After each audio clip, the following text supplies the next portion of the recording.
Hello everyone, అందరికీ ముందుగా మొదటి శ్రావణ శుక్రవారం శుభాకాంక్షలు అండి. నేను ఇక్కడ వచ్చేసి అయితే వ్రతం స్టార్ట్ అయిపోయిందండి. ఈరోజు అయితే నాకు చాలా హ్యాపీగా ఉందండి. హ్యాపీగా తృప్తిగా ఉందని అయితే చెప్పాలి. నిజంగా అమ్మవారి పూజ అయితే చాలా బాగా జరిగిందండి. నాకు ఇక్కడ బ్రాహ్మణులు అయితే మా చేతుల మీద అయితే అమ్మవారికి ఆవు పాలతో అభిషేకం కూడా చేయించారు. అదైతే భలే హ్యాపీ అనిపించింది. మామూలుగా శ్రావణ శుక్రవారం పూజ అయితే అమ్మవారి వ్రతం అది యథావిధిగా చేసుకుంటాం, కానీ ఇలా అభిషేకం చేసుకోవడం అనేది చాలా ప్రత్యేకంగా అనిపించింది నాకు.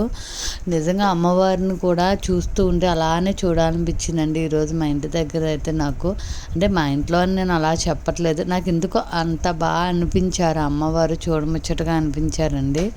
సో ఇక్కడైతే పూజ అయితే అయిపోయిందండి, చాలా బాగా జరిగింది. ఇక్కడ నైవేద్యం అవి చూపించి నాకైతే కథది చెప్పించారు, కథ కూడా అయిపోయింది. సో పూజ అయితే బాగా అనిపించింది నాకైతే. అక్కడి నుంచి అయితే లేవాలనిపించలేండి, చాలాసేపు అలానే కూర్చున్నాను. Thank you.